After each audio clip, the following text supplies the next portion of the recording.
El sol se ponía en el horizonte, tiñendo el cielo de tonos dorados y rosados mientras los invitados llegaban a la hermosa hacienda donde se celebraría la boda de Isabel y Alejandro. Entre ellos, el doctor Miguel Fuentes ajustaba su corbata mientras estacionaba su auto. Había sido un día agotador en el hospital, pero no podía faltar a la boda de Isabel, una de sus mejores amigas desde la universidad. A pesar del cansancio, una sonrisa se dibujó en su rostro al pensar en lo feliz que estaría ella en este día tan especial. Miguel no era simplemente un médico cualquiera, era un reconocido neurólogo con años de experiencia diagnosticando enfermedades complejas. Su aguda capacidad de observación era tanto un don como una maldición. A veces notaba cosas en las personas que ni ellas mismas sabían, detalles que revelaban problemas de salud invisibles para ojos menos entrenados. En más de una ocasión, esta habilidad le había permitido salvar vidas fuera del hospital. «Miguel, qué bueno que llegaste». La voz de Laura, hermana de Isabel, lo sacó de sus pensamientos mientras cruzaba el jardín decorado con luces y flores blancas. «Isabel estará feliz de verte. Ha preguntado por ti toda la tarde». «No me lo perdería por nada del mundo», respondió, abrazando a Laura. «¿Cómo está la novia?» «Nerviosa». Laura sonrió. «Como no tienes idea. Está terminando de arreglarse. La ceremonia comenzará en media hora». Miguel se unió a otros amigos en una de las mesas cercanas al altar improvisado en el jardín. El lugar era mágico, una antigua hacienda restaurada con paredes de piedra cubiertas de enredaderas floridas, faroles colgando de los árboles centenarios y el aroma de las rosas mezclándose con el del jazmín. Todo parecía sacado de un cuento de hadas. La música comenzó a sonar, indicando que la ceremonia estaba por comenzar.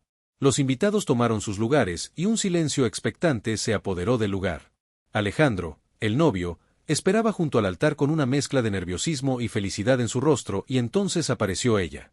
Isabel caminaba lentamente por el pasillo del brazo de su padre, radiante en su vestido blanco de encaje. Los murmullos de admiración se extendieron entre los invitados. «Está preciosa», susurró alguien cerca de Miguel, y lo estaba. Su largo cabello castaño recogido en un elegante moño adornado con pequeñas flores blancas, su sonrisa iluminando todo a su alrededor. Pero mientras todos veían a una novia perfecta, Miguel sintió que algo no estaba bien. Al principio fue solo una intuición. Ese sexto sentido que desarrollan los médicos después de años de práctica observó con más atención. Isabel caminaba con una ligera asimetría, casi imperceptible para cualquiera que no tuviera su entrenamiento. Su sonrisa parecía ligeramente desviada hacia un lado. Y cuando pasó junto a él, notó algo en sus ojos. La pupila derecha estaba ligeramente más dilatada que la izquierda, un escalofrío recorrió su espalda. Estos síntomas, tan sutiles que cualquiera los atribuiría a los nervios o al cansancio de los preparativos, encendieron todas las alarmas en su cabeza. Como neurólogo, sabía que podían ser indicadores de algo mucho más serio. La ceremonia continuó, pero Miguel apenas podía concentrarse en las palabras del oficiante. Su mente repasaba posibilidades, diagnósticos, opciones. ¿Debería decir algo? ¿Interrumpir uno de los momentos más importantes en la vida de su amiga? ¿Y si estaba equivocado? O peor aún, ¿y si estaba en lo cierto? Isabel y Alejandro intercambiaron votos con voces emocionadas. Cuando llegó el momento de los anillos, Miguel notó que Isabel tuvo dificultad para enfocar su mano. Un movimiento torpe, otro signo sutil que nadie más pareció notar. «Los declaro marido y mujer», anunció finalmente el oficiante. Los aplausos y vítores estallaron mientras la pareja se besaba. Flashes de cámaras capturaban el momento perfecto. Perfecto para todos, excepto para Miguel, quien no podía ignorar lo que había visto durante la recepción. Intentó comportarse con normalidad. Bailó, brindó, felicitó a los novios como todos los demás. Pero no podía apartar los ojos de Isabel. Cada gesto, cada movimiento confirmaba sus sospechas. Durante el vals, notó que ella titubeó varias veces, como si momentáneamente perdiera el equilibrio. «¿Estás bien?», le preguntó cuando finalmente tuvo la oportunidad de hablar con ella a solas, mientras Alejandro conversaba con otros invitados. «¿Por qué no habría de estarlo? Es el día más feliz de mi vida», respondió ella con una sonrisa radiante, pero Miguel pudo notar un ligero temblor en su mano derecha. «Isabel, te conozco desde hace años. Hay algo diferente en ti hoy. Y no me refiero a la felicidad de una novia». La sonrisa de Isabel vaciló. «Son solo los nervios, Miguel. Y quizás el champán», añadió con una risa que sonó forzada. «No empieces a diagnosticarme en mi boda, por favor». Pero antes de que Miguel pudiera insistir, Isabel cambió bruscamente de tema, preguntándole por su trabajo y su vida. Era evidente que no quería hablar de ello. Sin embargo, cuando se despidieron, Ella lo abrazó con fuerza inusual. Gracias por venir, le susurró. Y luego, tras una breve pausa, si algo no estuviera bien conmigo, serías el primero en saberlo, ¿verdad? Esas palabras confirmaron los temores de Miguel. Isabel sabía que algo no estaba bien, pero había decidido ignorarlo. Al menos por ese día la fiesta continuó hasta altas horas de la madrugada. Miguel permaneció, observando a su amiga desde la distancia, dividido entre el respeto por su decisión de no hablar del tema en su día especial y su deber como médico y amigo. Cuando la celebración llegaba a su fin y los novios se preparaban para partir hacia su luna de miel, ocurrió lo que Miguel más temía. En medio del baile final, Isabel se detuvo repentinamente. Su rostro se contrajo en una expresión de dolor y confusión. Intentó decir algo, pero las palabras no salieron de su boca. Y entonces, ante la mirada horrorizada de todos los presentes, se desplomó en los brazos de Alejandro. El caos se desató instantáneamente. Gritos, llanto, confusión. Alejandro sostenía a Isabel, gritando su nombre desesperadamente. Miguel corrió hacia ellos, apartando a los invitados que se habían aglomerado alrededor. «Soy médico. Déjenme pasar», gritó, arrodillándose junto a Isabel. Lo que descubrió en ese momento cambiaría para siempre las vidas de todos los presentes.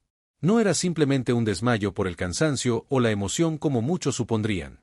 Los signos que había estado notando toda la noche apuntaban a algo mucho más grave, algo que requería atención inmediata. Mientras sostenía la mano de su amiga y comprobaba sus signos vitales, Miguel sabía que lo que venía a continuación pondría a prueba no solo sus habilidades como médico, sino también la fortaleza del amor que Isabel y Alejandro acababan de prometerse ante todos. Porque lo que había descubierto no era solo inesperado, era el tipo de diagnóstico que cambia vidas por completo. El cielo estrellado sobre la hacienda, que horas antes había sido testigo de promesas de amor eterno, ahora presenciaba el inicio de una batalla en la que el tiempo era el enemigo más implacable. Y Miguel, con el peso del conocimiento médico sobre sus hombros, debía tomar decisiones que determinarían si habría un mañana para la mujer que yacía inconsciente en su vestido de novia. La ambulancia llegó en lo que pareció una eternidad, aunque en realidad fueron solo 10 minutos. Durante ese tiempo, Miguel no se apartó de Isabel. Había logrado estabilizarla lo suficiente, pero sabía que necesitaba atención hospitalaria urgente. Los paramédicos trabajaron con eficiencia, colocándola en una camilla mientras Miguel les explicaba los síntomas que había observado durante la noche. Asimetría facial, pupila derecha dilatada, dificultad para coordinar movimientos finos. Y ahora, pérdida de conciencia, enumeró con la voz de un profesional, aunque por dentro estaba destrozado viendo a su amiga en esa situación. Sospecho de un posible aneurisma cerebral o algo similar. Alejandro, pálido como un fantasma, seguía sosteniendo la mano de Isabel. Su traje de novio, impecable hace unas horas, estaba ahora arrugado y manchado con el maquillaje corrido de su esposa. ¿Qué significa eso? ¿Se pondrá bien?, preguntó con voz temblorosa. Miguel apoyó una mano en su hombro. Necesitamos llegar al hospital. Allí podrán hacerle las pruebas necesarias. En ese momento, Laura se acercó corriendo, con lágrimas recorriendo sus mejillas. ¿Qué está pasando? Dios mío, Isabel. Vamos a llevarla al hospital, explicó Miguel. Necesito que reúna sus cosas, especialmente cualquier medicamento que pueda estar tomando. Y necesito saber si ha tenido algún síntoma antes, cualquier cosa que haya mencionado en los últimos días o semanas. Mientras los paramédicos preparaban a Isabel para el traslado, Laura miró a Miguel con expresión culpable. Ella ha tenido dolores de cabeza. Muy fuertes. Empezaron hace unas semanas. Le dije que fuera al médico, pero no quería arriesgar a posponer la boda. Miguel cerró los ojos, procesando esta nueva información. Los dolores de cabeza intensos eran otro signo clásico, otra pieza del rompecabezas que confirmaba sus peores temores. ¿Por qué no me lo contó?, murmuró, más para sí mismo que para Laura. ¿Conoces a Isabel? Nunca quiere preocupar a nadie, respondió Laura, secándose las lágrimas. Además, parecía estar mejor estos últimos días. Pensamos que solo era el estrés de la boda. La ambulancia estaba lista para partir. Alejandro insistió en acompañar a Isabel, como era natural. Miguel dudó un momento antes de tomar una decisión. Iré con ustedes, le dijo a Alejandro. Conozco el hospital central, trabajo allí. Podré asegurarme de que reciba atención inmediata. Los padres de Isabel, devastados pero intentando mantener la calma, prometieron seguirlos en su auto. Laura se quedaría para explicar la situación a los invitados y luego los alcanzaría. El trayecto en la ambulancia fue tenso y silencioso, interrumpido solo por el sonido de los equipos médicos y las breves conversaciones técnicas entre Miguel y los paramédicos. Alejandro sostenía la mano de Isabel, susurrándole palabras de amor y ánimo, aunque ella seguía inconsciente. Miguel observaba los monitores con ojo clínico mientras su mente recorría los años de amistad con Isabel. Se habían conocido en la universidad, cuando él estudiaba medicina y ella arquitectura. Recordó las largas noches de estudio, las risas compartidas, cómo ella lo había apoyado cuando falleció su madre, cómo él la había consolado tras su ruptura con aquel novio que la había engañado. Isabel siempre había estado ahí para él, y ahora, cuando más lo necesitaba, él haría todo lo posible por estar ahí para ella. Sus pensamientos fueron interrumpidos cuando llegaron al hospital. Todo se aceleró. Isabel fue trasladada rápidamente a la sala de emergencias. Miguel usó su influencia como médico del hospital para asegurarse de que el neurocirujano de guardia, el doctor Ramírez, la atendiera personalmente. Necesitamos un TAC cerebral con contraste, de inmediato, ordenó el doctor Ramírez después de una evaluación inicial. Y preparen el quirófano, por si acaso. Alejandro, que había sido obligado a esperar fuera de la sala de emergencias, se acercó a Miguel en cuanto éste salió a hablar con él. ¿Qué está pasando? ¿Qué tiene Isabel? Miguel lo guió hacia los asientos de la sala de espera, buscando las palabras adecuadas. Como médico, había tenido que dar malas noticias. A familias muchas veces, pero nunca había sido tan personal, tan doloroso. Alejandro, basado en los síntomas que observé y en su estado actual, sospechamos que Isabel podría tener un aneurisma cerebral. Es como un abultamiento en un vaso sanguíneo del cerebro. A veces, estos aneurismas pueden romperse, causando una hemorragia. Alejandro lo miró fijamente, intentando procesar la información. ¿Una hemorragia? ¿En su cerebro? Pero, ¿cómo es posible? Estaba bien, estábamos bailando, riendo. Los aneurismas pueden estar presentes durante mucho tiempo sin causar síntomas evidentes, explicó Miguel suavemente. A veces, el estrés, la emoción intensa, incluso la alegría pueden provocar cambios en la presión arterial que pueden precipitar una ruptura. Las implicaciones de sus palabras cayeron sobre Alejandro como un peso aplastante. ¿Estás diciendo que nuestra boda, que toda esta felicidad, provocó esto? Miguel se apresuró a tomar las manos de su amigo. No, no es así. Si es un aneurisma, ha estado ahí por un tiempo. Podría haber ocurrido en cualquier momento, en cualquier lugar. Al menos sucedió aquí, rodeada de personas que la aman, con atención médica disponible. En ese momento, los padres de Isabel llegaron, seguidos poco después por Laura. Miguel repitió la explicación, intentando ser claro pero también compasivo. La madre de Isabel rompió a llorar en brazos de su esposo, quien parecía haber envejecido 10 años en una sola noche.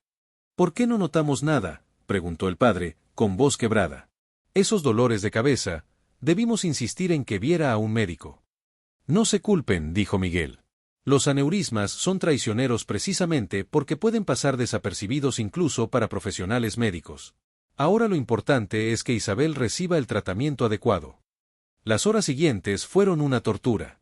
La espera parecía interminable.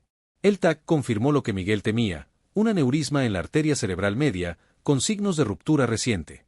Isabel fue llevada directamente a cirugía. El doctor Ramírez, uno de los mejores neurocirujanos del país, lideraría la operación. Va a ser una intervención delicada, explicó a la familia reunida. Pero Isabel es joven y saludable, lo cual juega a su favor.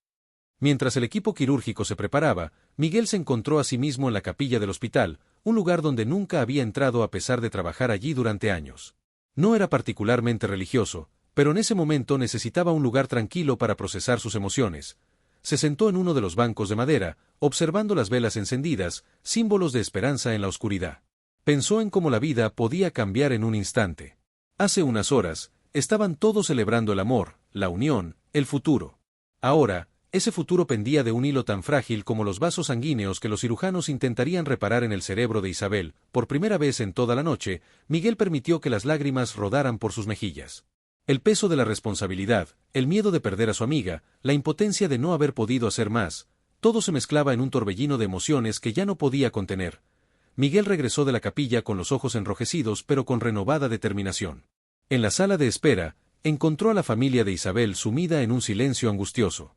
Alejandro, aún vestido con su traje de novio, miraba fijamente al suelo. Laura dormitaba incómoda en un sofá mientras los padres de Isabel hablaban en susurros. El reloj marcaba las 3 de la madrugada. Se sentó junto a Alejandro, quien apenas notó su presencia. Isabel es fuerte, le dijo, apoyando una mano en su hombro. Siempre lo ha sido. Alejandro levantó la mirada, con los ojos hinchados de tanto llorar. Teníamos tantos planes. Íbamos a viajar a Italia la próxima semana. Ella siempre quiso ver Florencia, por su arquitectura. Su voz se quebró, incapaz de continuar. Miguel sintió una punzada de dolor al imaginar todos esos sueños ahora en suspenso. El bolso de viaje de Isabel probablemente ya estaba preparado en su casa, con ropa de verano y guías turísticas. Reservas hechas, itinerario planificado con la misma meticulosidad con la que ella diseñaba sus edificios. Cuando despierte, podrán reprogramar ese viaje, dijo Miguel, tratando de sonar más convencido de lo que realmente estaba. Sí despierta, murmuró Alejandro tan bajo que Miguel apenas lo escuchó. No pienses así. Debemos mantener la esperanza. En ese momento, la puerta de la sala se abrió y entró Carmen, la mejor amiga de Isabel desde la infancia. Había sido una de las damas de honor y todavía llevaba puesto su vestido azul, aunque arrugado y con manchas de maquillaje corrido por las lágrimas. Vine tan pronto como pude. El tráfico, había un accidente en la autopista, explicó atropelladamente, mirando a todos con expresión desesperada. ¿Cómo está? ¿Qué han dicho los médicos? Laura despertó con el ruido y se incorporó, desorientada por un momento antes de recordar dónde estaba y por qué. Sigue en cirugía, respondió con voz ronca. No sabemos nada más. Carmen se desplomó en una silla, cubriéndose el rostro con las manos. No puedo creerlo. Esta mañana estábamos ayudándola a vestirse, bromeando sobre que no debía llorar para no arruinar su maquillaje. Y ahora, Miguel observó a estas personas tan diferentes, unidas por su amor a Isabel. En circunstancias normales, algunos de ellos quizás nunca se habrían conocido. Pero ahora compartían esta terrible vigilia, este limbo entre la esperanza y el miedo. Las horas pasaban con dolorosa lentitud. Ocasionalmente, una enfermera entraba para informarles que la cirugía continuaba, que debían ser pacientes. Miguel intentaba traducir el lenguaje médico para la familia, pero incluso para él, la espera se hacía insoportable. A las 5 de la mañana, cuando el primer tenue resplandor del amanecer comenzaba a filtrarse por las ventanas del hospital, Miguel salió a los jardines a tomar aire fresco. Se sentía agotado física y emocionalmente, pero no podía permitirse el lujo de descansar. No ahora, se sorprendió al encontrar a Carmen sentada en un banco, mirando al cielo que lentamente pasaba del negro al azul oscuro. No podía seguir allí dentro, explicó ella cuando Miguel se sentó a su lado. Sentía que me faltaba el aire. Guardaron silencio por un momento, el único sonido era el canto ocasional de algún pájaro madrugador. Isabel siempre ha sido la fuerte, dijo Carmen finalmente. Desde niñas. Cuando yo lloraba por tonterías, ella era la que me consolaba. Cuando mis padres se divorciaron, ella pasó semanas en mi casa, asegurándose de que estuviera bien.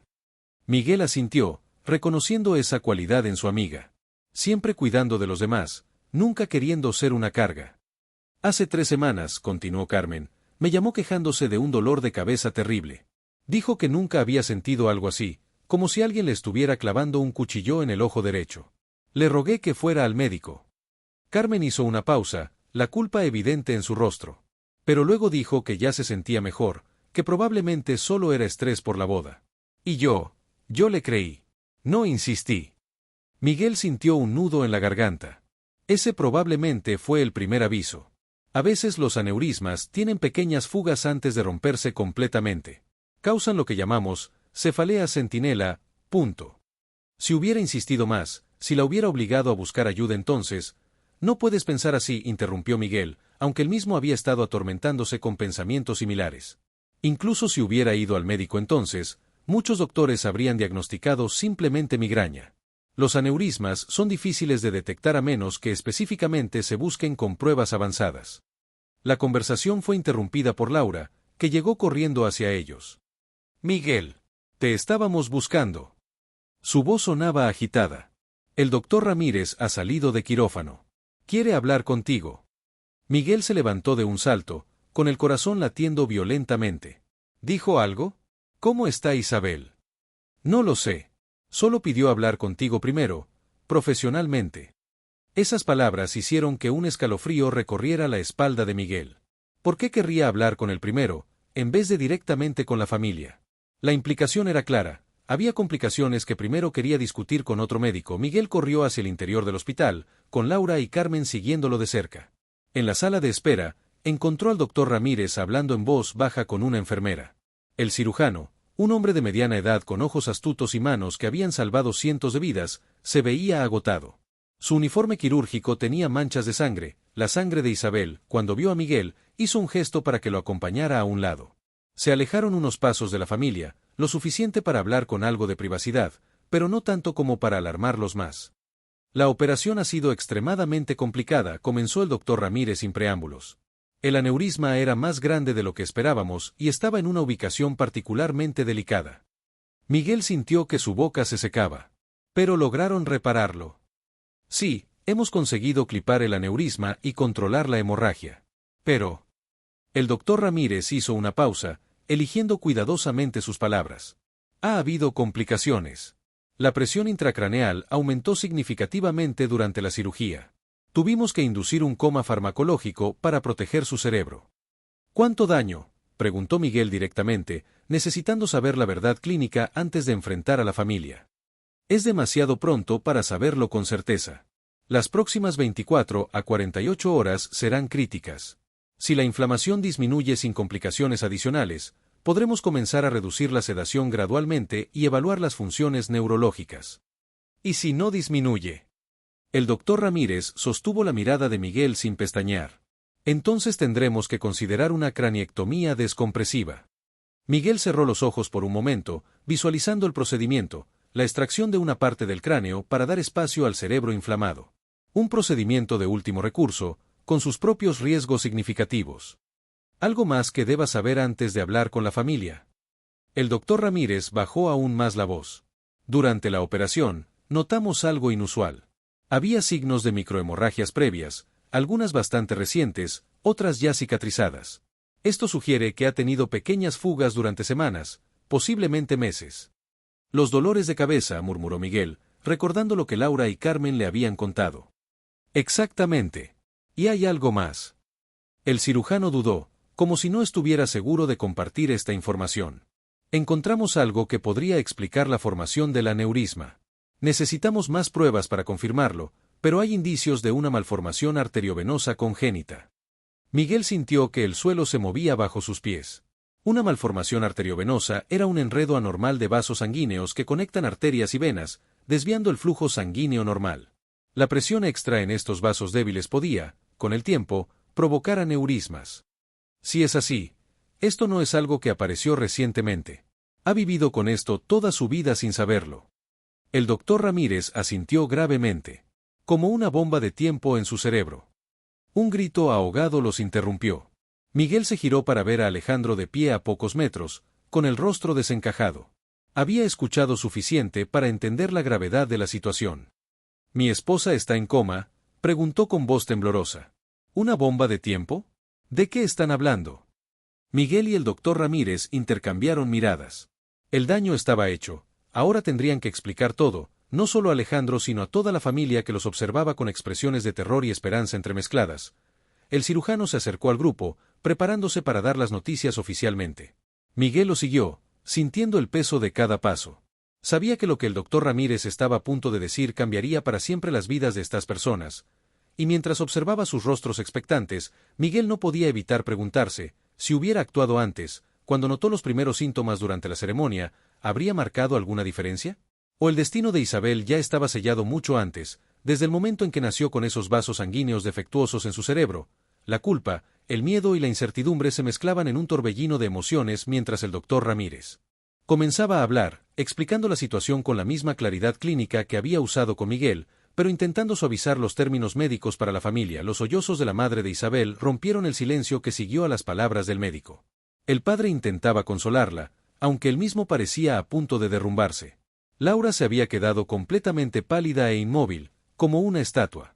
Carmen lloraba silenciosamente, apoyada contra la pared y Alejandro se había quedado mirando al vacío, como si estuviera procesando una realidad incomprensible. Su esposa de menos de 24 horas, la mujer con la que hace unas horas había prometido compartir toda una vida, ahora luchaba por sobrevivir, conectada a máquinas en una unidad de cuidados intensivos, su futuro más incierto que nunca. Las siguientes 48 horas se transformaron en un extraño limbo para todos. El hospital se convirtió en su nuevo hogar, con la sala de espera de la UCI como epicentro de su existencia. Nadie quería irse, temerosos de que cualquier momento lejos pudiera ser precisamente cuando las noticias llegaran, buenas o malas. Miguel había pedido días libres en el hospital, no como médico sino como amigo. Necesitaba estar allí, aunque fuera impotente ante la situación médica de Isabel. El doctor Ramírez y su equipo eran excelentes, harían todo lo humanamente posible por ella. Pero había otro tipo de cuidado que Miguel podía ofrecer, estar presente para la familia y para Alejandro, traducir los términos médicos, explicar los procedimientos, ser un puente entre ese mundo de batas blancas y máquinas intimidantes y las personas que amaban a Isabel. Al segundo día, Alejandro no se había cambiado aún el traje de novio. Estaba arrugado, manchado, un recordatorio físico de cómo la vida puede cambiar en un instante. Al notarlo, Laura había ido al apartamento que Isabel y Alejandro compartían para traerle ropa limpia y algunos artículos personales. «Deberías descansar un poco», le dijo Miguel, ofreciéndole un café de la máquina del pasillo. «Ve a casa, dúchate, duerme unas horas. Yo te llamaré inmediatamente si hay cualquier cambio». Alejandro negó con la cabeza, aferrándose a la taza como si fuera un salvavidas. «No puedo dejarla. Le prometí que estaría con ella en lo bueno y en lo malo, en la salud y en la enfermedad. Fue hace solo 2 días, pero parece una vida entera». Sus ojos estaban hundidos, con profundas ojeras violáceas.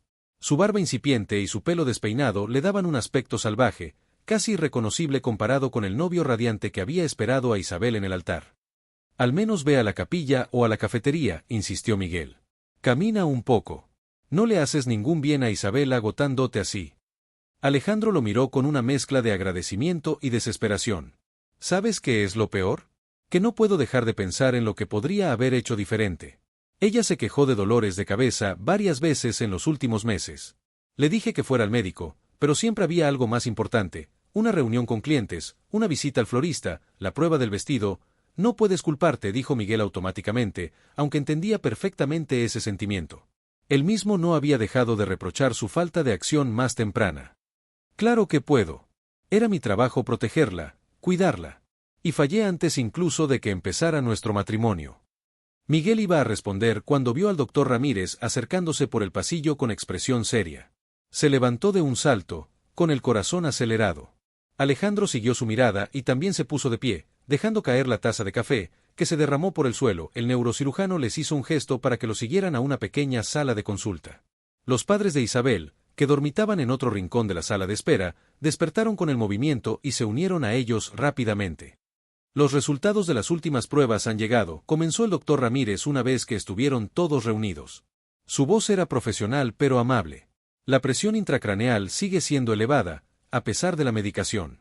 Las imágenes muestran un edema cerebral significativo».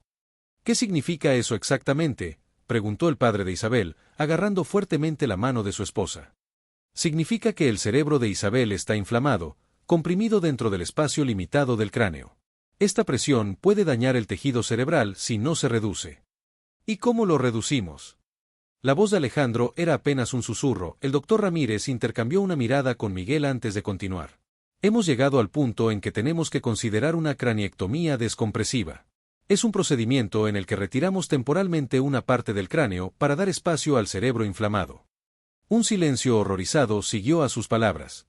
La madre de Isabel se llevó una mano a la boca para ahogar un sollozo. ¿Es la única opción?», preguntó Alejandro, pálido como un fantasma. «En este momento, creemos que es la mejor oportunidad para Isabel», respondió el cirujano. «Necesitamos actuar pronto. La presión está aumentando y el tiempo es crítico». «¿Cuáles son los riesgos?», preguntó Miguel, aunque ya conocía la respuesta. Lo hacía por la familia, que necesitaba toda la información. «Cualquier cirugía cerebral conlleva riesgos significativos», explicó el doctor Ramírez. «Infección, hemorragia, daño adicional al tejido cerebral. Y después, si sobrevive, necesitará otra cirugía para recolocar la porción del cráneo cuando la inflamación haya disminuido.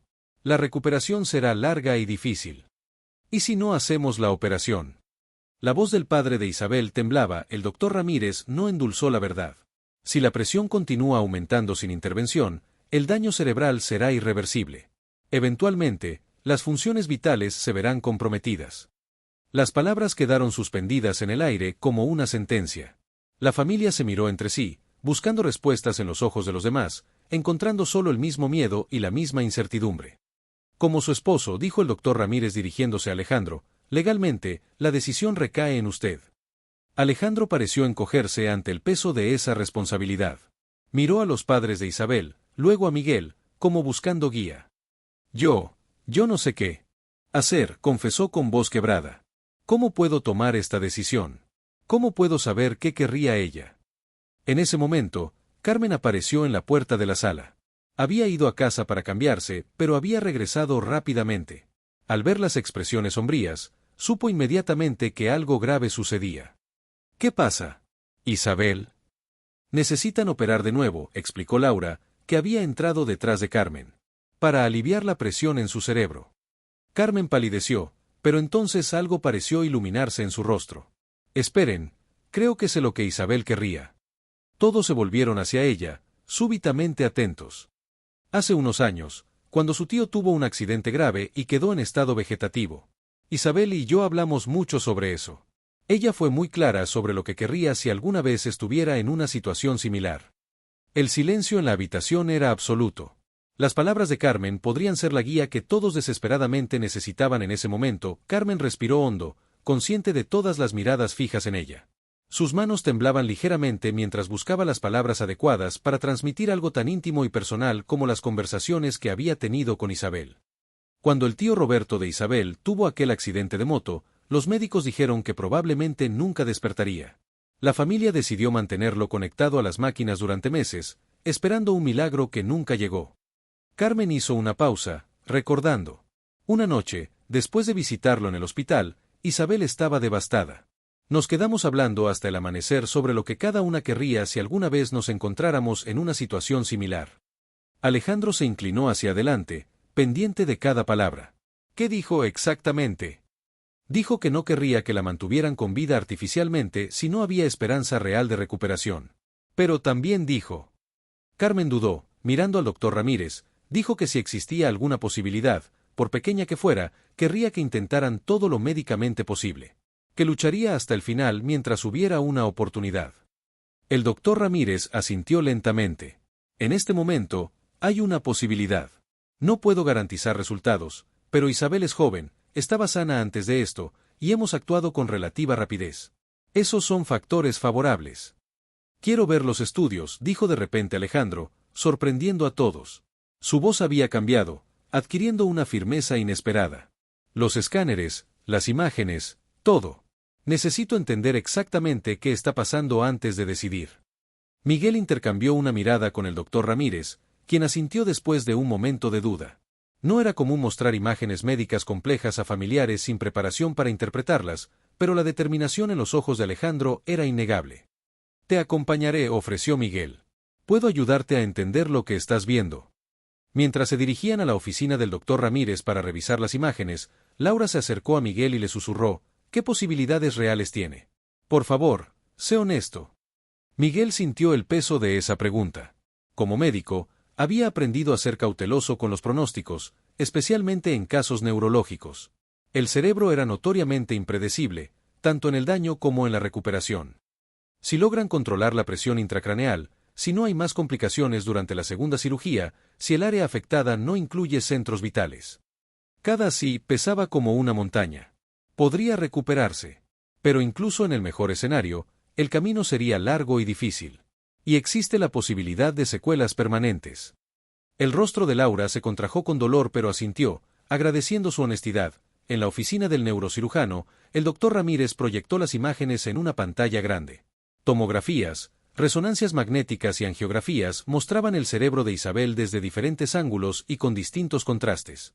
Para los ojos no entrenados de Alejandro debían parecer un conjunto indescifrable de sombras y formas, pero Miguel observó cómo estudiaba cada imagen con concentración intensa. Aquí está el aneurisma que reparamos, explicó el doctor Ramírez, señalando con un puntero láser. Y esta es la malformación arteriovenosa que mencioné. Probablemente ha estado presente desde su nacimiento. ¿Cómo es posible que nadie la detectara antes?, preguntó Alejandro. A menos que cause síntomas o se realicen estudios específicos, estas malformaciones pueden pasar desapercibidas durante toda la vida, respondió Miguel. Muchas personas viven y mueren sin saber que las tienen.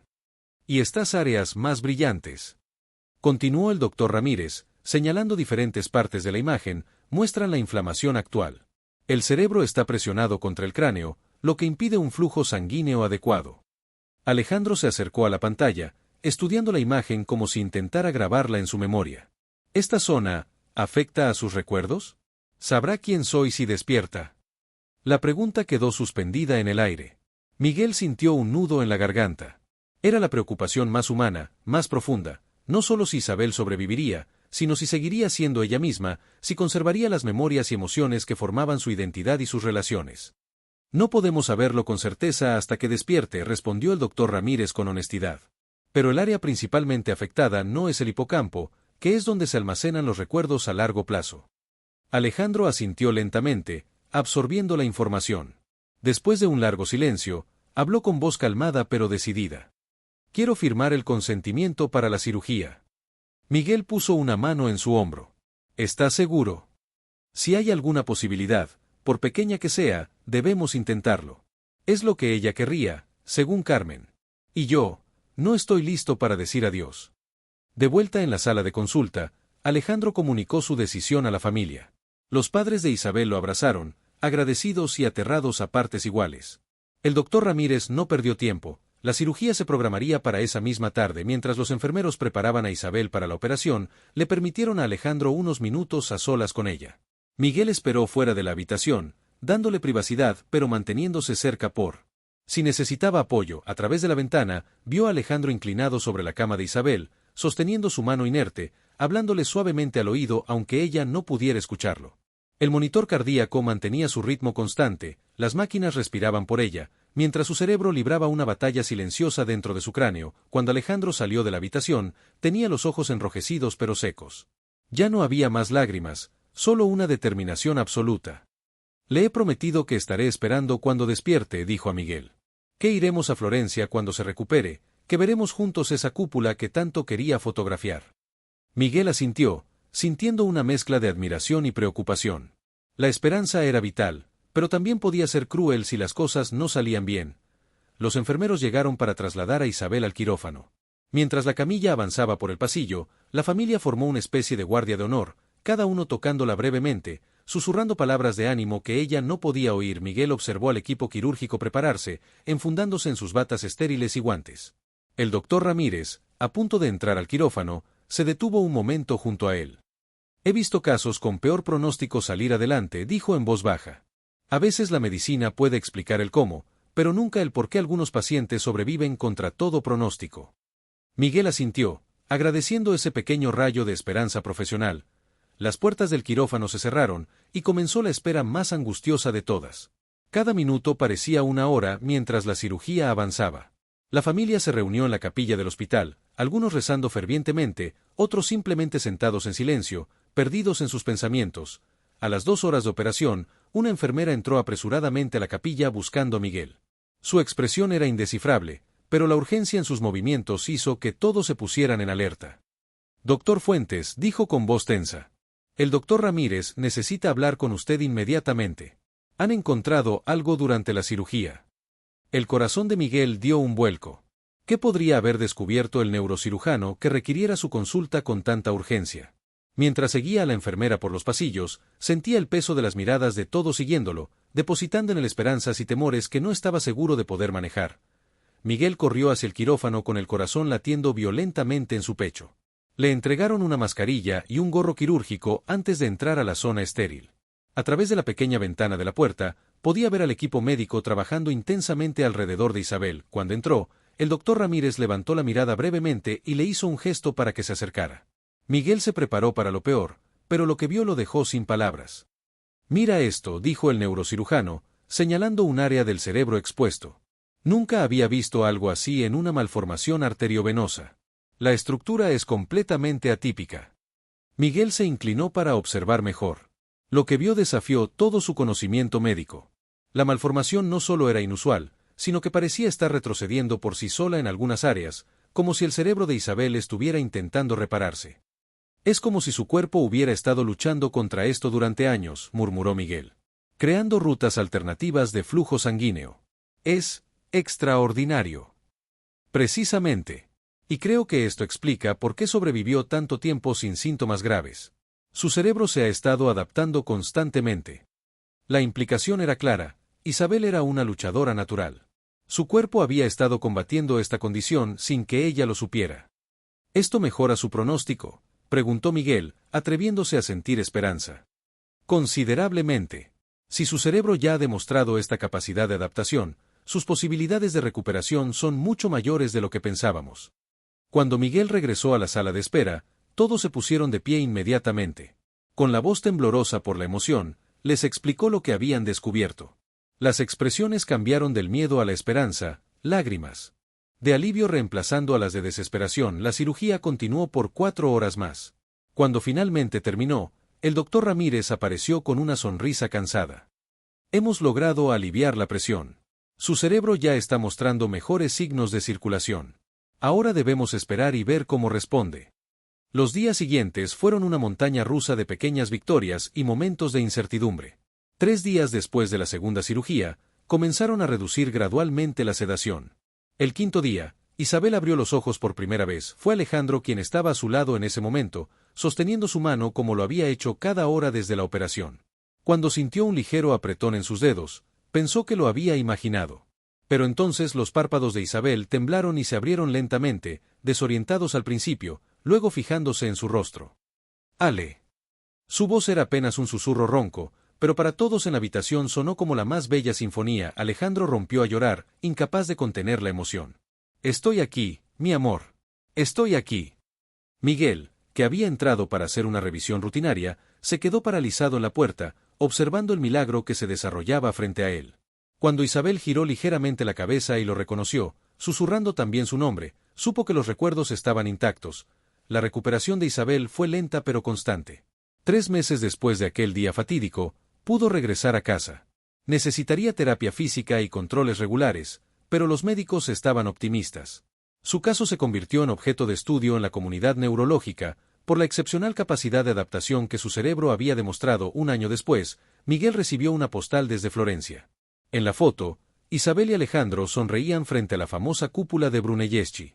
Detrás, con la caligrafía elegante de arquitecta de Isabel, unas palabras que lo hicieron sonreír entre lágrimas: gracias por ver lo que nadie más vio. Me salvaste la vida al notar algo extraño en una novia. Siempre estaré agradecida por tu don de observación y tu amistad. Con cariño, Isabel y Alejandro. Miguel colocó la postal en un marco en su oficina, como recordatorio de lo importante que es prestar atención a los pequeños detalles, de cómo una observación aparentemente insignificante puede marcar la diferencia entre la vida y la muerte. Y cada vez que un paciente se sentaba frente a él, recordaba a Isabel en su vestido de novia, y se prometía a sí mismo prestar siempre la misma atención minuciosa a cada persona que acudía en busca de su ayuda, porque a veces, ser médico significaba ver lo invisible para los demás. Y a veces, esa capacidad de observación era el regalo más valioso que podía ofrecer al mundo.